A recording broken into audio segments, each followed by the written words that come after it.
अच्छा, आप एक बात बताओ, आग जल रही हो और आप आराम से बैठे हो, ध्यान नहीं दिया, आग की तरफ ध्यान नहीं दिया और आपका हाथ धोखे से आग में गिर गया, तो आपने एकाग्रता से हाथ डाला था क्या आग में? पर आग हाथ को जला देगी कि नहीं? और कोई पूरी एकाग्रता से डाले तो भी जलेगा, और धोखे में गिर जाए तो भी जलेगा। तो उन संत ने कहा कि जान अजान अग्नि जो छुए सो जारे पे जारे, ज्यों त्यों राम नाम ही तारे। तो धोखे से गिरे हुए हाथ को भी, पदार्थ को भी आग जला देती है, तो क्या धोखे से लिया हुआ नाम हमारे पाप को नहीं जला देगा? इसलिए चाहे जैसे इसमें छुट्टी है, पर दृढ़ विश्वास रखो, दृढ़ विश्वास। गणिका का उद्धार हो गया। संतों ने यही तो कहा था कि तुम अपने तोते को वह रटाओ जो भक्त लोग बोलते हैं। तो वो बोली राम राम, महात्मा बोले हाँ वही,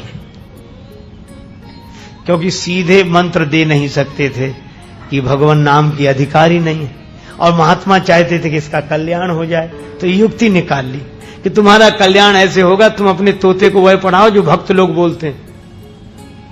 तो बोले क्या बोलते हैं? बोले याद करो क्या बोलते हैं। तो उस देवी ने कहा कि राम राम, महात्मा बोले हाँ वही वही, दे दिया मंत्र, इस तरह दिया और तोते को रटाया तो उसका कल्याण हो गया। सुआ पढ़ावत गणिका तारी। इसीलिए दृढ़ विश्वास की जरूरत है कि ये देखने में छोटा लगता है। एक बार एक महात्मा के पास एक सज्जन गए, बोले मेरे कल्याण का उपाय बताओ। महात्मा बोले राम राम किया करो।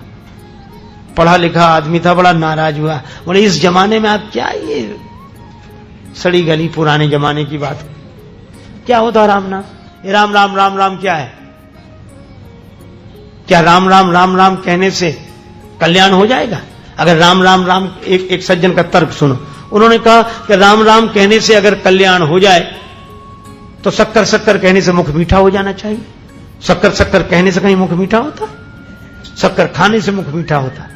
तो राम राम कहने से कोई कल्याण हो जाएगा? देखो, तर्क तो बड़ा अच्छा है, लेकिन एक अंतर है क्या?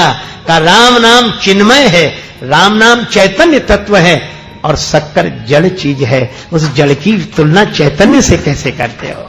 इसलिए उस आदमी ने भी कहा क्या होगा राम नाम से?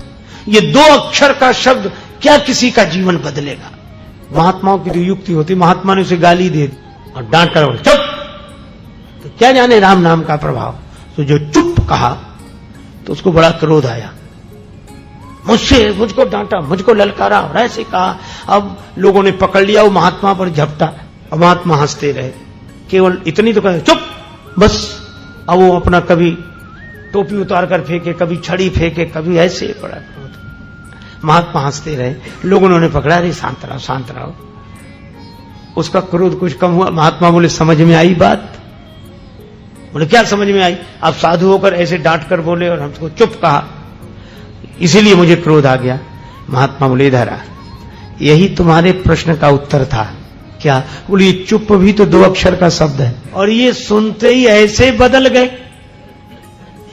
कि तुरंत तमतमा गए, सारा सामान फेंकने लगे। बोले ये संसार का सड़ा गला शब्द चुप कहने से इतना परिवर्तन हो गया, तो भगवान के उस चैतन्य नाम का दो अक्षर राम स्मरण करने से क्यों नहीं कल्याण? इसलिए भाई, वो एक गांव की घटना आपको सुनाऊं। बारात गई, छोटा सा गांव था, तो उस दिनों यह नियम था कि बारात की तो लोग प्रतीक्षा करते थे, इसलिए पूरा गांव सिमट कर जाता था।